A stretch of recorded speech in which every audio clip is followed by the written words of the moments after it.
Yo creo que una de las cosas que diferencia tal vez la generación de empresarios o emprendedores tecnológicos que nacen con las .com en adelante, en gran medida el desarrollo y la construcción de esas empresas se dio en el mercado, se dio en el ámbito privado. No es como la generación previa donde los grandes empresarios o los grandes actores de la economía argentina eran contratistas del Estado. Hay una cuestión, un quiebre generacional entre el emprendedor y el empresario clásico. De acuerdo. El problema es cuando te subís al pony y te crees que todo lo que tenés, pero esto está desde el Antiguo Testamento, o sea, es parte de la sabiduría humana. Bezos construyó Nadie le regaló a Bezos la llave de hacer... Bill Gates, etcétera. Bueno, todos tienen su mérito. Bezos, hijo de inmigrantes cubanos. Por eso, todos tienen su mérito. Pero no tiene mérito alguien que se convirtió en oficial de construcción saliendo de una villa, o no tiene mérito Nati Saracho, que empezó a laburar de cartonera a los 9 años y ahora es diputada nacional y es una de las mejores diputadas nacionales que hay, o no tiene mérito Nuestro Espacio, que creó miles de DAOs que se llaman cooperativas, donde no había absolutamente nada, donde nadie se metía. Bueno, tiene mérito. Entonces, la escala del capital que acumulaste no es la pauta de tu mérito, es la pauta de tu éxito comercial. Son dos cosas distintas. Ahora, en una Argentina que todavía gran parte de su Producto Bruto depende de la soja, depende del clima, sí. Entonces... es mucho mejor el desarrollo informático. ¿No? El Producto Bruto de la tecnología es el 8 puntos del PBI. Sí, se puede triplicar. Y es un sector que además genera los incentivos para educar a la gente, para alfabetizar, para formar programadores, para formar... Es un sector muy pujante y muy importante y muy trascendente para el futuro del país. Si podemos ser un país el día de mañana que 15 o 20 puntos del PBI viene del sector tecnológico, tenés un tejido muy distinto en la gente joven, una mentalidad muy distinta, que yo lo palpo. Yo veo muchos chicos, cuando hablo con los programadores de 20 años, 25 años, mentes brillantes que están trabajando para el mundo, que compiten globalmente, que exportan, que emprenden, que innovan. Estoy de acuerdo. Eso pasa en la Argentina. Estoy de acuerdo y eso hay que fomentarlo. Te voy a decir un par de ideas para fomentarlo y para aumentar ese producto. Pero yo creo que hay que tener una visión crítica en general de todo, ¿eh? O sea, de lo que hago yo, de lo que haces vos, etcétera. Pues si no, uno es autocomplaciente. Sí. Entonces, digo, pongámosle el mayor valor agregado posible. No vendamos horas. Ese salto cualitativo, no tengo la menor duda que es parte del desarrollo que quieren dar estas empresas, siempre a más y a poder generar propiedad intelectual, a poder generar innovación y que eso sea fruto que quede acá. Pero pongámonos en norte. Es un norte que hay que trabajar para eso. De verdad es un extractivismo de los impuestos que pagan los cartoneros para que vayan a la universidad pública muchos de los programadores. Entonces hay que ver eso también, porque esas mentes brillantes se forman en algún lado. Y en algunos casos habrán ido a la universidad privada, pero en la mayor parte de los casos fueron a la universidad pública, que la pagan los pobres también. Porque acá también está esta otra idea de que hay algunos que pagan muchos impuestos. Mirá, cada vez que van a comprar un paquete de yerba, el más pobre de los pobres paga el 21% o el 10,5% como paga cualquiera. Y el principal elemento de recaudación en la Argentina es el IVA. Entonces, que es un impuesto malísimo, digamos, ¿no? ¿Bajarías el IVA? Obvio, o sea, pero subiría el impuesto al patrimonio. Pero que eso es el modelo noruego. Eso es el modelo alemán. Digamos, eso es el modelo del impuesto al consumo, sobre todo el consumo popular, es un modelo bananero. Digamos, entonces, ahora yo no quiero un país bananero. No quiero que haya extractivismo humano y no quiero que haya extractivismo mineral. Y en el caso de, por ejemplo, del agronegocio, hay un componente tecnológico importante que se desarrolló fundamentalmente en empresas públicas o mixtas con un gran apoyo del INTA, lo cual no le quita mérito a nadie. Ahora bien, pues en Estados Unidos se hace lo mismo. ¿Necesitamos un INTA de las nuevas tecnologías? Sí. Un Instituto Nacional de Tecnología Digital. Yo ya tengo el lugar donde lo voy a poner. ¿Viste el ex ATC, la TV pública. Sí. Bueno, es un edificio, esos son como 6 hectáreas. Es un regalo de la dictadura, ¿no? Es un lugar que está totalmente desaprovechado. Ahí vos podés hacer un edificio de 10 pisos de la puta madre y generar un monstruo de formación técnica y digital, etcétera, y mantener la TV pública, obviamente. O sea, construimos sobre la planta ATC para arriba. Total. Desarrollo tecnológico, una cuestión, me gusta, está cerca. Te quedaría cómodo. Te queda cómodo. No, pero además eso es, y después como tienen también los norteamericanos, que es como una suerte de comisión o empresa nacional de software que le dé soporte a los municipios, a las provincias, etcétera, al Poder Judicial, ¿no? Que va para informatizar sus procesos, porque yo te decía, hace 20 años yo hacía relevamiento funcional de empresa de administración documental, de RC, etcétera, y vos no tenés un sistema de administración documental razonable en el Poder Judicial. O sea, no te pueden poner, no te joder, digamos, es una cosa impresionante. Seguís teniendo expediente físico, no hay ninguna necesidad de tener eso, digamos. Entonces ya el paper le llegó hace 20 años. Entonces, ahora, vos en el Estado no puedes contratar a un programador, porque no le puedes pagar el sueldo. Claro. Entonces, ¿o qué tenés que hacer? O hacer una consultoría externa, o entonces no puedes generar capital intelectual para resolver los problemas que tiene el Estado. Nuestras bases de datos, ridículamente, están en servidores de Microsoft. Sí. O sea, es un problema hasta de seguridad nacional. Sí, digamos. Es un problema de seguridad nacional. Entonces, todas esas cosas las podemos resolver. Tenemos la capacidad para resolverlas en Argentina. Así que yo de estas cosas con Galperin, con Globan, pero desde luego, si podemos resolverlo.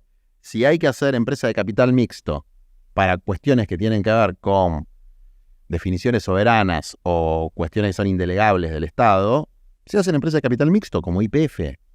YPF no es una empresa pública clásica del siglo XX. Es una empresa moderna, ultra profesionalizada, donde en vez de que tenga BlackRock o Templeton el 51% de las acciones, las tiene el pueblo argentino. En Noruega no es el 51%, es el 90% de la empresa pública. La empresa petrolera. Entonces, bueno, nosotros con el 51% estamos bien. Una vez un noruego me dijo que allá todos tienen derecho a pedir un crédito de hasta $1 millón. ¿Mm? Pero es un país de 5 millones de personas, sí. Hiperhomogéneo, con poca diversidad. Sí. Un país como el nuestro, con tanta variación, con tanta diversidad. No se puede trasladar mecánicamente nada, pero hay algunas cosas que se pueden, desde luego, tomar experiencias, digamos. Nosotros tenemos que tener la experiencia histórica de nuestro pueblo, desde los pueblos originarios, el proceso iberoamericano, el peronismo, el radicalismo, el liberalismo de Alberdi, de Sarmiento. ¿Reivindicás ese liberalismo? Sí, ese liberalismo sí. Obviamente con contextos, ¿no? Pero sí. Alberdi decía, gobernar es poblar. Alberdi impulsaba la reforma agraria. No quería un país de latifundios. Sarmiento trajo la educación pública a la Argentina. El guardapolvo blanco. Liberal, pero con educación pública. Entonces, una cosa es el liberalismo ilustrado y otra cosa son expertos. Que no sabe leer ni escribir. Sí, un tipo bastante... Bueno, pero ¿qué pasa con los liberales que son tan agresivos? No son liberales. Y tan conservadores. No son liberales. No tienen la más remota idea de la historia del liberalismo, que fue un movimiento de liberación. Digamos, entonces no tienen los principios básicos del liberalismo. Son malos estudiosos del neoliberalismo económico. Un liberalismo segregador. Exactamente.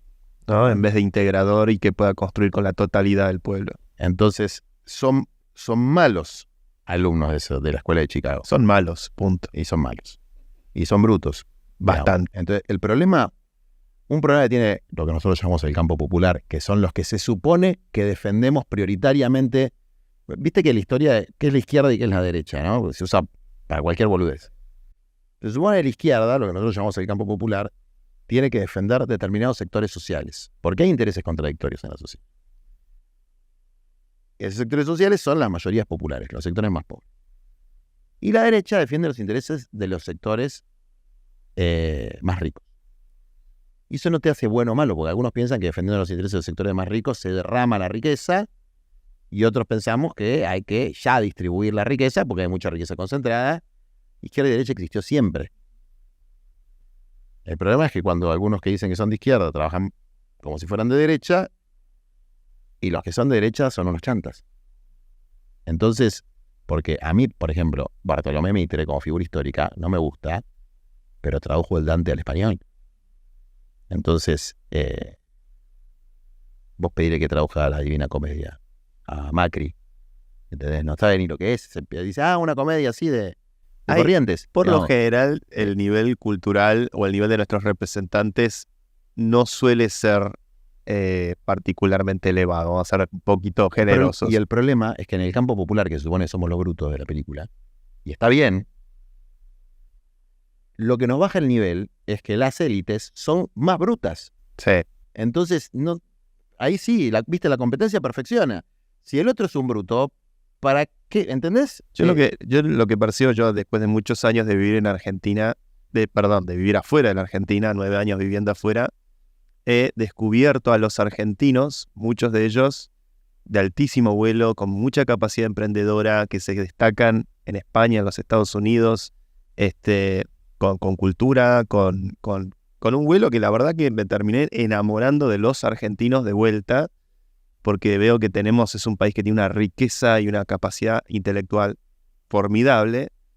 Pero bueno, cuando llega el momento de buscar entre nuestros representantes ese tipo de gente, la verdad es que hay mucho miedo y mucha fobia a poder jugársela para poder representar al pueblo de la gente más calificada o más preparada. Cosa que es absolutamente una rational choice comprensible, porque exacto. Si vos pasó a mí. Si en la política buscas guita, te estás equivocando de vocación. Totalmente.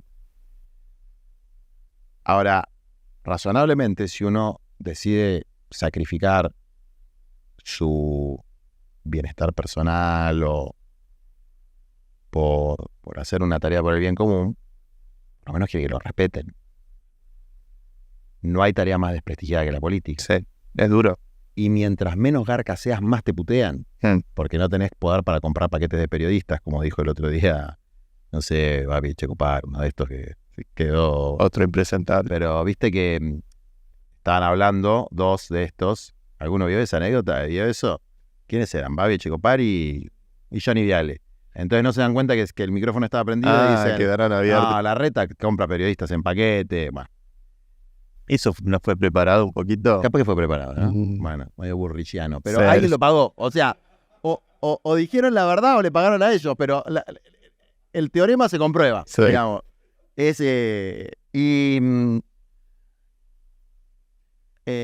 ¿Me estás imponiendo el burrichanismo? Es la primera vez que escucho ese verbo. Burrichanismo. Entonces, ¿para qué te vas a meter en este quilombo? ¿Entendés? Eso es lo que piensa. ¿Para qué me voy a meter en este quilombo? No voy a ganar guita. Me van a decir corrupto. Me van a putear. Y bueno, nosotros estamos tratando de forjar una generación que tenga la piel dura de esas cosas, porque si no, nunca vas a poder hacer nada.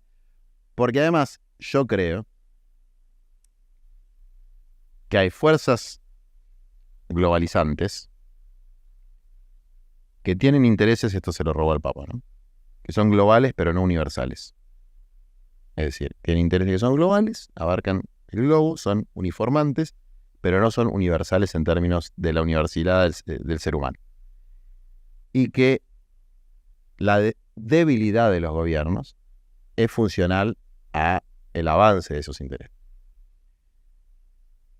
Y que no hay mejor forma de debilitar a los gobiernos que debilitar al personal político. Y claro, para debilitar al personal político tiene que haber un fuerte desincentivo a que las personas capacitadas elijan no ganar guita, pero sí ganar, ¿no?, un sentimiento de servicio por la patria. Ahora, la desmolarización constante tenés que tener muy bien elaborado psicológicamente, que es parte de la cosa. Tenés que tener hasta una formación. En mi caso, a mí me salva la formación religiosa, porque en el Evangelio dice: alegrate cuando te persigan por esto. Entonces yo cada vez que me putean me pongo contento, digamos. ¿Por qué? Porque le dice el evangelio. Entonces yo creo en eso. Bueno, dice, bueno, este es un boludo, cree en cosas que yo creo en eso. ¿Qué va a hacer?